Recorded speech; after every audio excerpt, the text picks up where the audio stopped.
Vana Mwari ndoda kukwasai mose muzita raJesu. Amen. Ndoda kukukokai patoda kudzidza zvishoma pamusoro perutongo. Mavhiki maviri apfuura takabata pfungwa dzakakosha pataitarisa gwayana riri pachigaro. Tikadzidza kutiko Mwari pachake achava mutongi ndiye achanga ari gweta redu. Vhiki rakapfuura zvakare tikadzidza pamusoro pekuti mukana inguva. Tichirarama mutsa unovharwa, uchirarama mutsa unovharwa. Paunofa mutsa uchavharwa kumunhu wose Jesu akuuya. Nhasi toda kuti tibate pfungwa yakakosha ine musoro wenyaya unotiko Zvavharana. Hapasina nguva yekuti uchaita zvipi, wakameka machoices ako ene machoices ako akukuripira. Saka it's a square deal. Regai ndikukokei kubook raJakobo chapter 2 pavhesi ya 12 inotiko taurai uye itai savanhu vachatongwa. Ngatinamatei. Baba yedu vekudenga toda kutendai. Shoko rakanyorwa kare tisipo. Ndokutendai nemweya wakatungamirira vakanyora. Ndo watokumbirawo pakududzirwa kweshoko iri. Mutaurewo nemutauro watonzwisisa. Ndokukumbira nekunamata muzita raJesu tokunamatai. Amen. Saka patiri kurarama mukati meupenyu tiri kumeka madecisions. Ene madecisions aya ndiye achadhitemina maperero nemagumiro eupenyu hwedu. Nawo ukaverenga nhoroondo toda kungobata apo neapo tichifunda kuitira kuti tidzidze kubva mukati meshoko raMwari. Ukaverenga in the book of Genesis chapter 6 kusvika pachapter 9 uchaona kuti Mwari haana kungoerekana aparadza vanhu. Mwari zvaakaita akaona kuti nyika yashata. Mwari ndobva azivisa vanhu kuti vameke a decision asati aunza rutongo. Saka ukaverenga Genesis chapter 6 it's a type of an executive judgment. Mwari paakupa judgment pamusoro pavanhu varamba kuteerera nyasha dzake, varamba Mwari wataura kusvika mutsa wavharwa. Saka mutsa wavharwa chasara rutongo. Now ukadzidza Mwari asati aunza an executive judgment pakatanga patandavadzwa nyasha. Panguva yaNoa chakatanga kutandavadzwa kwenyasha, chakatevera kuvharwa kwemutsa, chakapedzisira kuparadzwa. Saka ukatarisa Genesis chapter 6 chinotangwa Mwari anotiko Noa vaka ark. Chaizviitira kwaiva kutandavadza nyasha. Vanhu they were given a specified period of probation. Mwari akuda kuparadza vanhu vatadza, but Mwari akati handingodaro, regai nditandavadze nyasha. Saka tichirarama Mwari ari kutandavadza nyasha. Ndava unotanga nenyasha. Ndinofarira po onyora kuvaRoma unoti munozvidza kani pfuma yenyasha dzaMwari, but dei maiziva nyasha dzaifanira kukutungamirirai kutendeuka. Nekuti nyasha dzaMwari chadzinotsvaka kuti dzura kubva kumidzi yechitema, kuti dzura kubva patakasungirirwa nemuvengi, kuti dzitidzonzere kuupenyu husingaperi, rutongo nekuparadzwa zvisati zvauya. Saka pakava nenguva yekuvakwa, kucherwa kwefoundation nekusimudzwa kweareka nekupera kwayo dzadziri nyasha dzaMwari kudhonza vanhu kuti vaponeseke. But vanhu vakaramba zvakadaro. Kwete zvega Noa achisimudza pairohwa vhangeri. Ukaverenga 2 Peter chapter 2 verse 5 inokuudzai kwakaverengwa kwakaparidzwa pen of inspiration ichinyora inobva yaisa makore yobva yati for 120 years vhangeri rairohwa. Zvinotirwadza kunonzi vamwe pavaiuya Noa achirova, vamwe vaiuya vachigara vachitaura nyaya. Saka mudhara imimi muruda kuita seya kuti zvigozoita sei? Iyo woti Mwari akati kuchauya mvura. Vakadzidzawo vouya vachitoita zvimaschool trip zvavo zvekuinda kwake kunoona nekuda kuzama kutsanangura kuti zvingafamba sei, mvura inganaya sei ichibva kudenga. Nyambisirwa ndiMwari waitandavadza nyasha. Saka Mwari wakatandavadza nyasha zuru, wakatandavadza nyasha kuvazhinji, achiri kutandavadza nyasha kunyangwe nanhasi. nyasha dzaMwari dziripo rutongo rusati rwauya. Chinotanga inyasha. Saka aextenda, Mwari apa mawarnings, but vanhu havana kutendeuka. Saka Mwari haangozotangi nyasha basi. Panyasha pacho pane madivine warnings achapiwa. Pamwe pacho njodzi dzatosangana nadzo kuti ngoti kwaita cyclone kaparara kakati, Mwari ari kupa mawarnings. Pamwe pacho covid painouya yongotora chimwe chikamu chedu, Mwari ari kupa mawarnings. But vanhu vanoramba vachiramba nyasha. Mwari achiunza zvese izvi. Pamwe pacho munongovhundutswa kuti bhazi ranga rakazara, vanhu vose vaparara vakafiramo. Mwari arida kukuzivisai hatigari panyika ino nekusingaperi. Mekai machoices. But vanhu zvakadaro vanotojaira, vanotokanda mabhazi pamastatus, ende kwatova nezvimasongu zvinotsvakwa navanhu kuti kana pachinge pafiwa anobva aisa nekasongu kaya oisa pastatus kuti zviwedzere vanovhiwa, instead yekuti zvimuswededze mukuponeswa, kuti rufu idi ruri pakati pedu. Saka Mwari akaramba achitandavadza nyasha. Saka mutaura kuti God's judgments will never and are never impulsive. Mwari haangori kana angoti vanhu vatoparara. Zvinoitika chikamu nechikamu, Mwari achiapila kuvanhu, achiapila kuti vatendeuke vanhu vachiramba. Saka zvadaro vanhu varamba. Bhaibheri rinondiudza vanhu vakaparadzwa panguva yaNoa.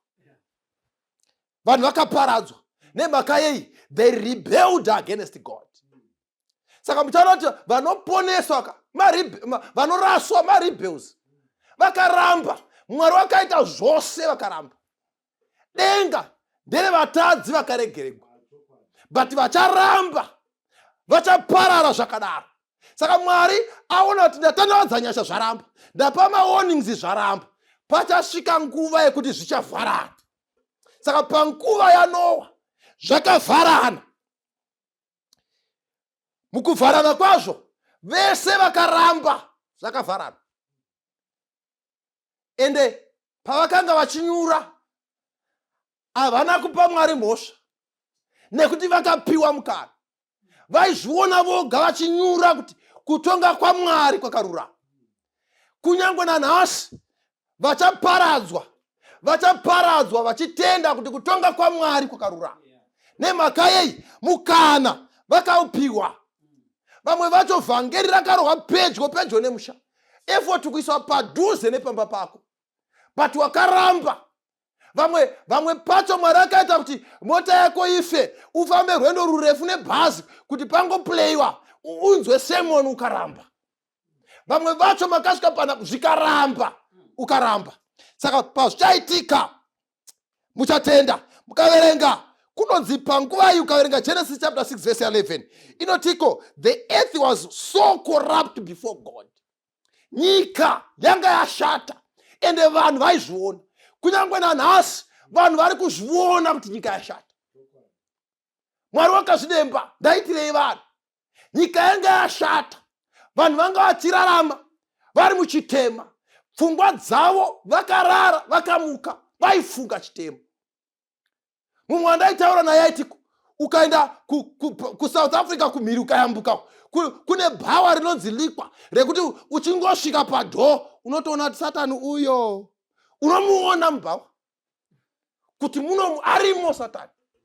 But zvakadaro vanhu vanenge vachiti vharai madho, pressure ingabuda, vanhu vachifara, chitema chichibata ushe. Saka vanhu vakaramba vachitadza, kusarurama ndobva kwaramba kuchiwedzera.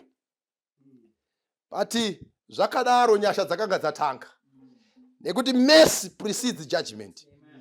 Mwari haazofi akasiya zvakadaro. But now rebellion or continuous rebellion results in executive action. Mwari akati no, zvanyanya ndizvozvo. Kunyangwe nanhasi Mwari achasvika pakuti zvaringana, zvanyanya, mabata chitema zvanyanya. Vafana vamazwana kuti kufadaya, mafadaya zvanyanya, zvaringana. Kaona Pachatika this kind of judgment, God will separate the righteous and the wicked.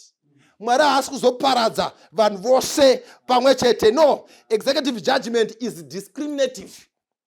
It's not collective. Yekuti munhu wose anongobatanidzigwa. Kana mai vanga vachinamata, vakatenda muna Mwari, baba akaramba, zvichangopatsanurwa. Kana baba vanga vakatenda, mai vakaramba, baba vachangoponeswa, mai vachipara. Kana baba namai vakaramba, vana vakatenda, vana vachaponeswa, baba namai vachiraswa. Hakuna zvekungodzi no ndezvefamily sechikafu cheke.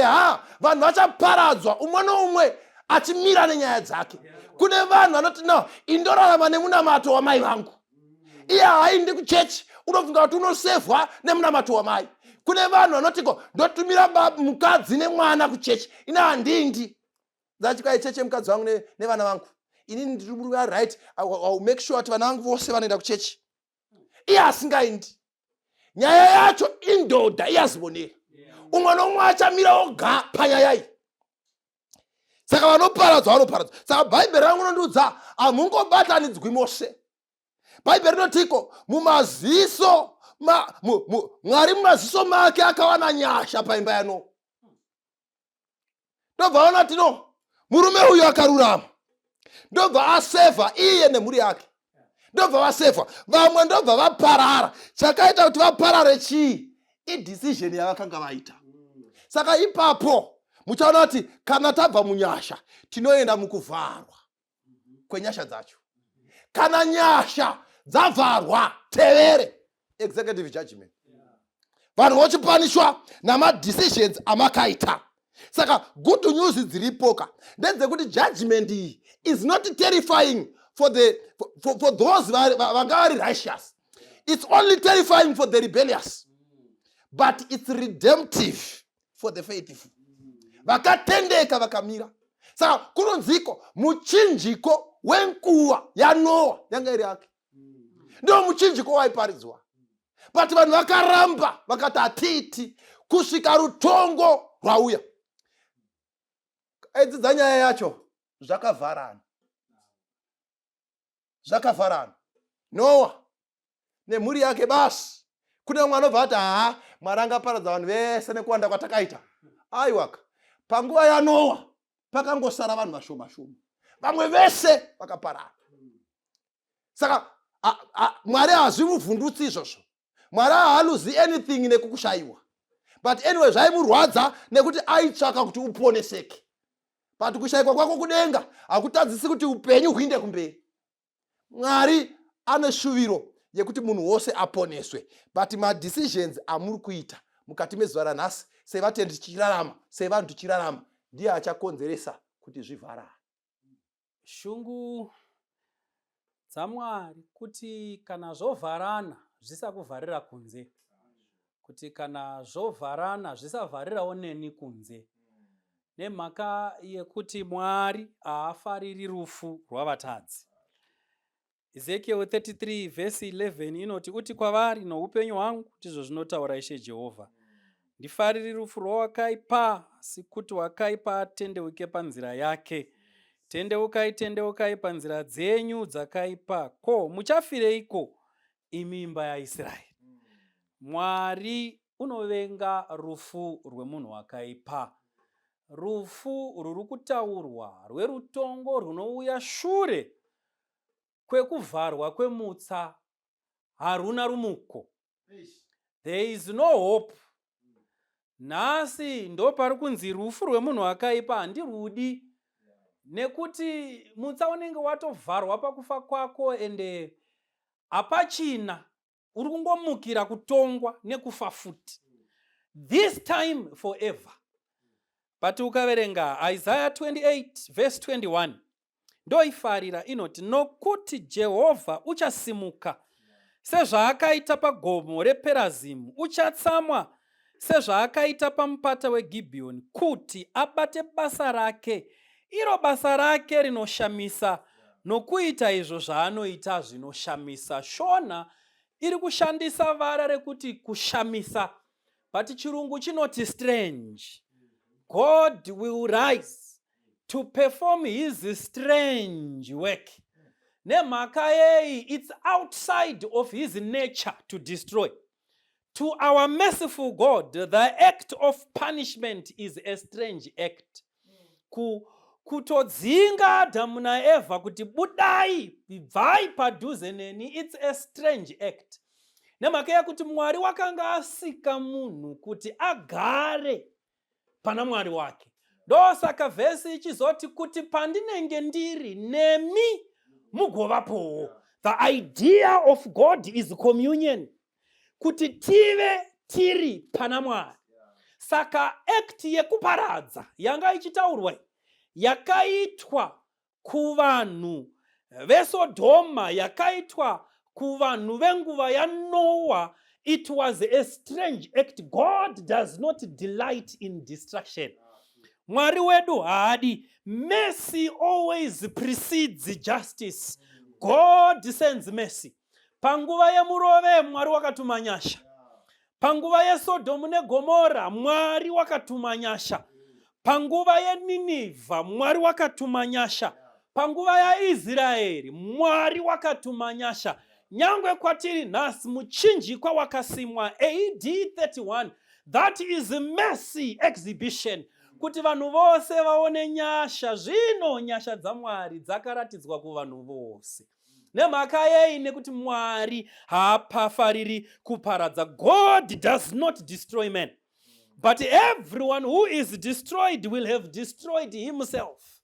Munhu wapiwa nguva yekutendeuka. Akapiwa nguva yekusiya chivi. Akanzi hauzviiti nesimba rako, simba riri muropa. But munhu unoramba akanamira pazvivi zvake. Mwari achiti ndoda kuparadza chivi.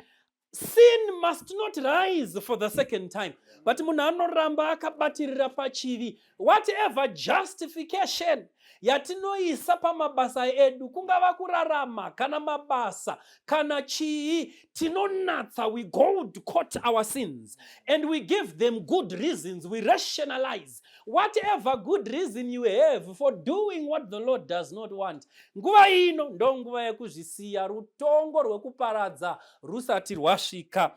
You see, love is God's natural disposition. Mwari rudo haafariri kuparadza.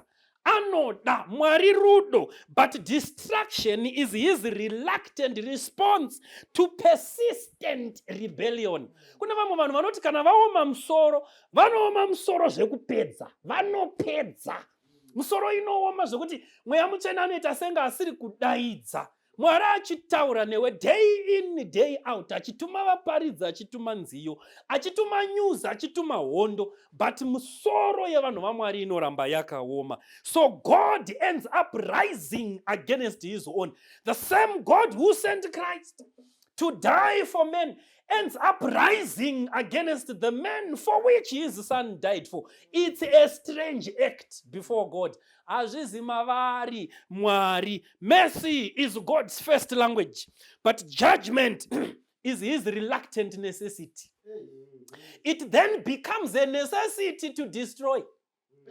Nemhaka yeyi, God cannot stand and watch. Akanditarisa ini ndorarama nekusingaperi muchivi, nekuti chivi chagara chinorwadzisa. Saka Mwari wakatarisa, unorwadziwa. Anorwadziwa nenyasha dzake dzinomusunda kuti you cannot allow eternal rebellion, because when it is allowed it becomes torment. Munhu anenge achizvikuvadza nechivi. Inzwa mwana wamai vangu, paunotora mitoriro nemikozodo iya, uri kurwadzisa Mwari because you are destroying yourself. Paunoramba kuteerera vabereki, paunosiya mudzimai kana murume wako mumba uchiita zvimwe, uchiita madhiri anopisa, uri kuzvirwadzisa nekurwadzisa musiki akakusika. So merciful end of self-chosen ruin is destruction. Kana uchitsanangura chinonzi God destroyed, it's a merciful end of self-chosen ruin. Wasarudza kuzviparadza. Saka Mwari unoti, uyu asarudza kuzviparadza, wazvivharira mutsa ega. The door is closed. Pana umwe murume anonzi C.S. Lewis akataura statement yandinofarira yandichaverenga panapa. Hanzi naC.S. Lewis, there are only two kinds of people. Those who say to God, thy will be done. And then there are those to whom God will say, in the end, your will be done. Kune vanorarama vachiti Mwari kuda kwenyu ngakuitwe.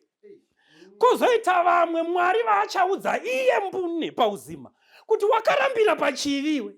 Chivi chakakuudza kuti mubayiro wangu rufu, but iwe wakarambira pachivi, saka kuda kwako iwe ndo kwatakuita. Then God destroys. Then God destroys, but God honors human freedom. Saka Mwari uchatendera kuti uite sarudzo dzako, but pakupedzisira musi wekuparadzwa moto uchinaya kubva kudenga, you will understand that God is mercy. Chiko chinonzi persistent rebellion. Varume vaviri vakasvika muSodoma. Lot akavapinza mumba make. Ngochani dzemuSodoma ndobva dzazvinzwa kuti pane varume vasvika, hadzina kuziva kuti ingirozi. Vadzasvika dzikati, Lot, buditsa vanhu vapinda. Zvikanzi naLoti, ndine mhandara varume. Kanzi off topic. Toda varume vapinda mumba mako. Varume vaya vakaita sevachapaza do. Bhaibheri rinoti ngirozi yakadhonzera Loti mumba. Varume vaya, they were struck with blindness. Vakaita mapofu. But even then, havana kudzokera kumisha yavo, vakatanga kutsvaga mukova. Namaoko. Persistent rebellion. Warohwa neupofu, but persistent rebellion. Waita tsaona gumbo radambuka iri uchienda kusmall house, but uri kuenda necrash. Persistent rebellion. Auhi iwewe. Iko zvino tichitaura newe kudai so. Tiri kutaura newe. Une mwana ari kuchengetwa namai kumusha uko. But izvezvi uri kuronga kuita kamwe. Persistent rebellion. Auhi iwewe. And when people get to such a level, God says being merciful is destroying. Une nharo dzimwe dzekuti aminotodii newe. Aminotodii newe. Iko zvino ndichitaura kudai. Murume wakatanga kuroorwa naye akafa. Nenyaya yako yekupfuwira wakazompa overdose akafa, but nanhasi wakapuwa nyasha ukaroorwa futi, but uri persistent rebellion. Persistent. Hausuduruki. Iwe hauchatsiuriki manje, hauchaudziki. Zuro ndezuro. Mari akakurova neshamu panyaya yezvegumi nezvipo. But unoramba uchingotora. Persistent rebellion. Saka because of persistent, you still keep on grappling for the door, fumbling, kuchangadzira mukova. Mwari akurova neupofu, but unoramba uchichangadzira chivi. Wakarohwa neupofu ungani pazvivi zvako iwe. But haunzwi. Wakabuda muJeremiah manje kaiwe. Mukuru wenyika akati muitirei nyasha uyu. Abude. But uona zvauri kuita. Iwewe unodzokera persistent rebellion.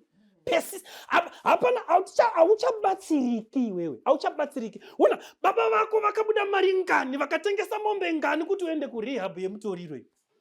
Ndobva waita senge waamunhu kwaye. Zuro ndizuro. Wadzokera pabridge. Some people vakakupinza imomo. Persistent rebellion. You keep fumbling for your ill behaviors even when God has blinded you. Haunzwi. Saka when people get to that stage, Mwari unoti, nyasha chaidzoka kuvaparadza. Munhu ari kuita nharo dzekuda kuzviuraya. Munhu ari kuita nharo dzekuda kuzviparadza. Haanzwi. Zuro ndizuro. Iko zvino ndichitaura neudai, uri kuteerera mharidzo iyi. Uri kusingasviki vanhu iwe, kusingasviki mapurisa. Pakangosvika mota yausingazivi unotiza iwe. But ikoko futi uri kutoronga kuuraya umwe munhu. Ikoko kwauri ikoko. Persistent rebellion. Vabereki vari busy kubvisa mari dzemabhei uko kuti usabahwe iwewe, apa uri kuronga kuuraya umwe futi. Just because atora motoro yake futi. Yawanga wati usabate. Ndiye akaichera. Wakumurambidza kuibata. Wakuronga kumuurayira zvake. Kudhedha munhu kutsvaga dombo riri mumuura. Persistent rebellion. Saka kana vanhu vasvika ipapa, Mwari anoti dzanyasha idzi, siyai moto unaye kubva kudenga. Tiparadze vazorore pakuzviitira zvakaipa. Saka nguva iripo, Sodom is a type of executive destruction ichaitwa naMwari, ichataurwa nemutevera anotevera, but chichaiunza chiiko? Persistent rebellion. Toda kutenda Mwari, musoro wenyaya uri kuti zvavharana. Mukatarisa ma pre-cross executive judgment ese airatidza zvinozouya mberi. But Mwari vanotiratidza zviri kuuya mberi. Ndinotarisa there is a type yaitika kare pamitambo vaiti vabva pa day of atonement paizoitwa trumpet yekupedzesera yairidzwa. Yainzi the trumpet of the jubilee. Yairidzwa after 49 years. Gore rechi50 that major trumpet yaiti ikarohwa yairatidza kuti vese vakatorerwa minda jubilee ye endai munotora minda yenyu. Vese vakatorerwa vana endai munotora minda yamadzibaba zvese zvakatorwa. The trumpet was freedom and release. But that trumpet prefigures what is coming. The jubilee of the jubilee is the resurrection. Chapter 16 verse 18 inoredza pamusoro pehwamanda icharira inoti ipapo meni yakavapo namanzwi nokutinhira nekudengenyeka kwenyika kukuru kwakavapo. Kudengenyeka kwenyika kwakakura kukadai hakuna kumbovapo kubva pakusikwa kwavanhu panyika. Ndo inonzi tsuri, the voice of Christ, the mighty earthquake ichasheka nyika. All islands will disappear. Seas acharasa vachene varimo achasvipa. Nature shall expose the righteous in a twinkling of an eye. Mwari akareva kuti handizi munhu anonyepa. Resurrection is sure. I'm faithful to the promise. Pandaireva paya chokwadi ndinouya, paya ndinouya. The time has arrived. Nyika mukaverenga Jeremiah inonzi inenge yadzokera ku Genesis chapter 1 verse 2. Inenge yaputirwa nerima rava bottomless pit, ranguva dongo raparadzwa ne7 last plagues. Ichapedzeswa netsuri ichivhura vatsvene vachikwira muchadenga. Tasvika kudenga, chii chichaitwa? Mwari vanoti ndaisa I have predicated the millennium for the saints. The pre-advent judgment yakaitika yanga iri yengirozi yave nemibvunzo mikukutu. Mwari akaipindura. Saka the millennium is for the saved. Vane mibvunzo mikukutu. Vachisvika kudenga vamwe vachabvunza Mwari achaisa all the library yekudenga inenge yakazara as a museum and library for the videos of everyone asina kuponeswa. Saka vanhu vachatanga kubvunza, sei Mwari manga makanyarara ndakazvarwa pa children's home? Sei Mwari makanga makanyarara ndichirambwa nemurume? Mibvunzo mikukutu. For 1000 years God has allowed that hour of the 1000 years yekupindura mibvunzo. Vanotaura vanoti tsuri yejubilee yetrumpet paicharira waunguti chamuka tine miri mutsva, but kune chinhu one chisingagoni kubviswa netsuri, masodzi. Shall carry the tears into the millennium. Mwari 1000 years kupukutwa kwamasodzi, it is a judicial process.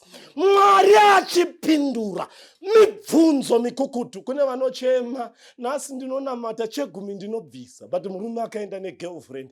Iyoyo mibvunzo mikukutu. There is 1000 years predicated for the saints. Varimo vanochema vakaitirwa zvikukutu, vanofana shungudze moyo, anofunga kuheduka nekusiya Mwari. Usasiya Mwari.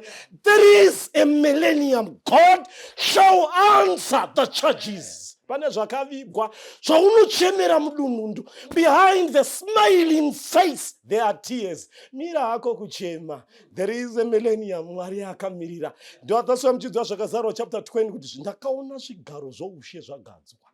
Mwari uti garai pazvigaro. muri vanhu vanoremekedzeka, but Mwari achapindura mibvunzo mikukutu yakatiremera mukati memwoyo. Mwanoti handina vana, ndinosekwa ndiri ngomwa, ndinhasi kusekwa, but Mwari uchapindura mibvunzo mikukutu. Chero waiziva, let's keep the faith and press on towards the mark of our high calling. Jesus is coming again.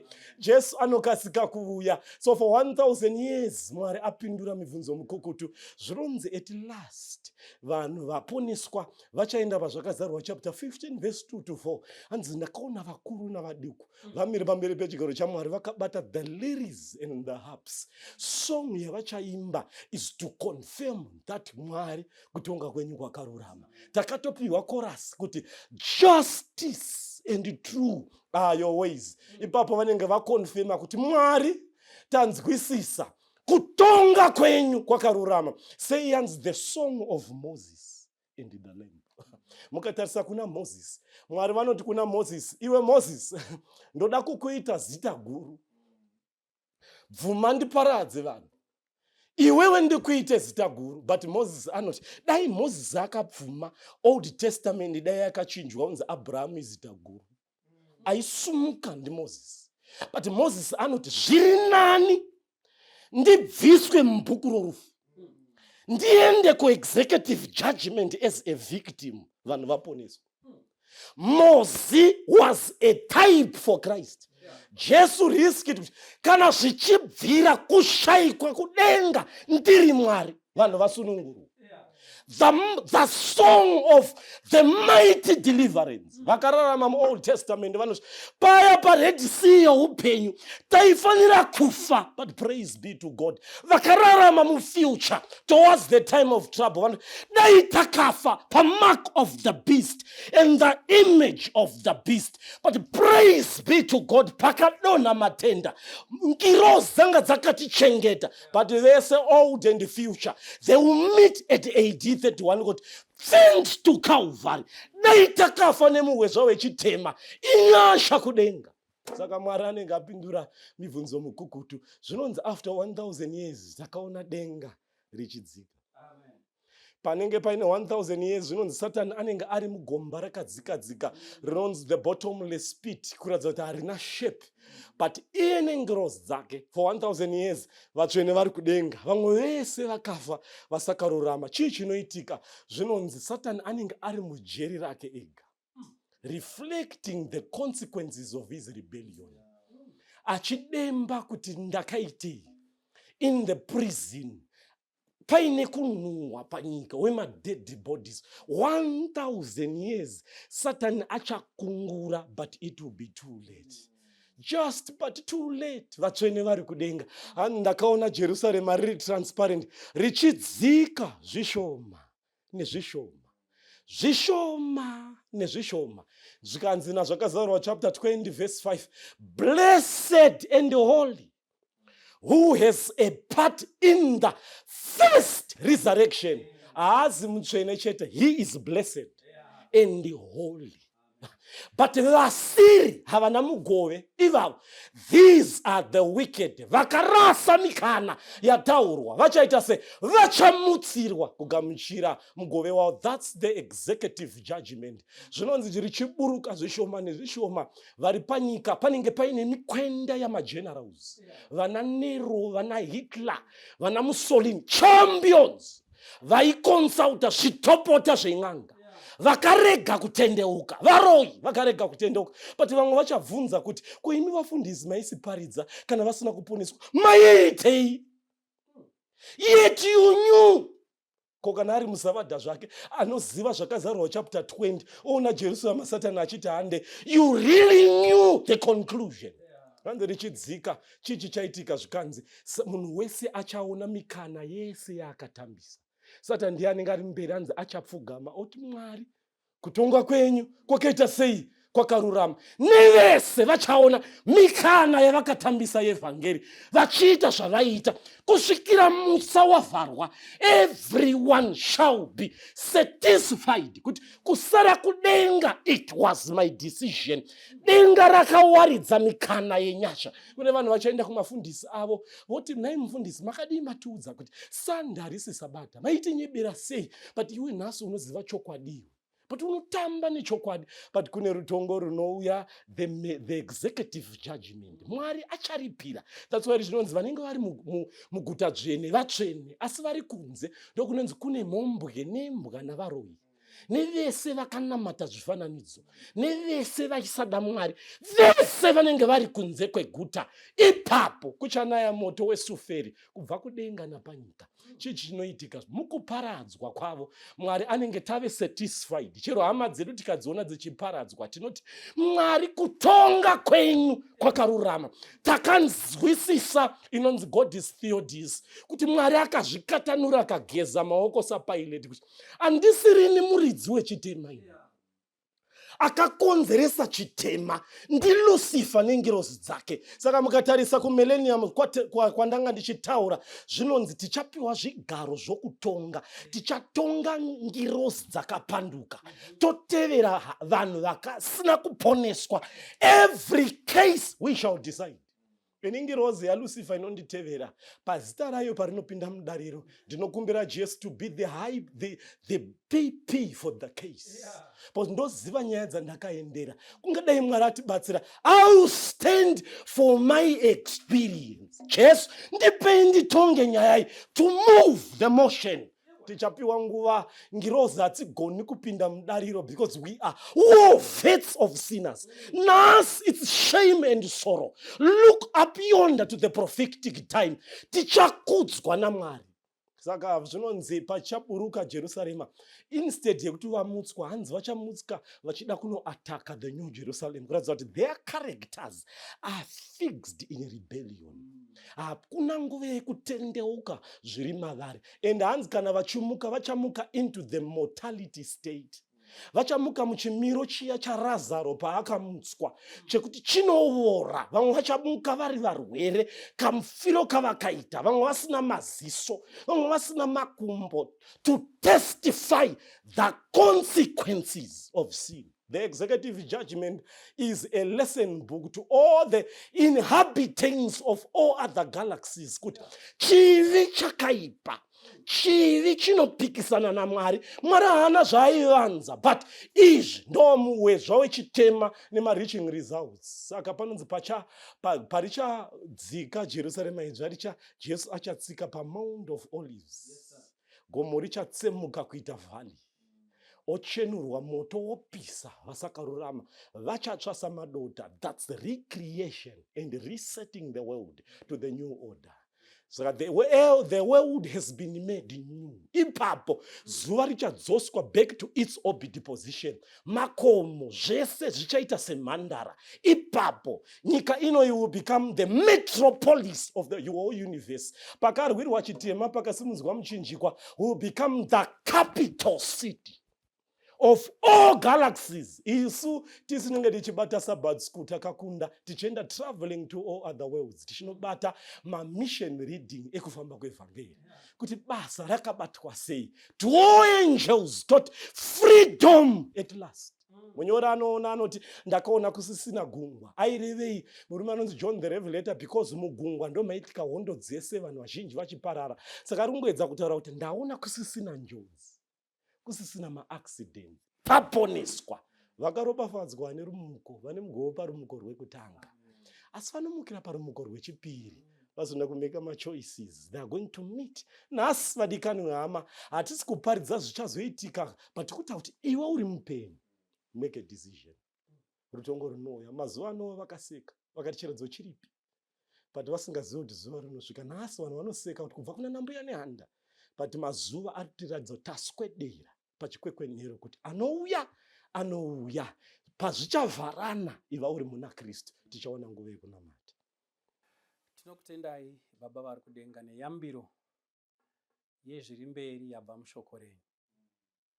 Mungaiti chinhu musina kuyambira vanhu venyu, isu tiri vapenyu tanzwa izvi, tiudzewo vamwe kuti mberi uku kuchapona vanenge vadayira nyasha, kafamba munzira dzenyu. Destruction is real, but eternity is also real. Sarudzo ndeyedu Mwari, kuti toda kuwira kudivi ripi. Zvizhinji zvinotisunga, zvimwe zvinotikonesa kuita sarudzo tichitonamata kudaiwo Mwari, kuti zvino ndikasarudza izvi ndorarama sei, zvino ndikasarudza izvi ndozodii. Mubatsirei kuziva kuti kuteerera ndiyo basi nzira yekuti munhu afare kuna Jesu. Tiitirewo zvakanaka nesu tichitaura, hatishuviri kuita sebenzi remuJerusarema rinodaidzira kuparadzwa, roregedza kutiza roparadzwa pamwe nevanoparadzwa. Iro riri the warning bearer. Mwari tibatsirei, tiitirei zvakanaka nenyasha dzenyu. Muropafadze vatinoshanda navo pamishina, muvaitirewo nyasha nezvavanokumbira kwamuri muvape.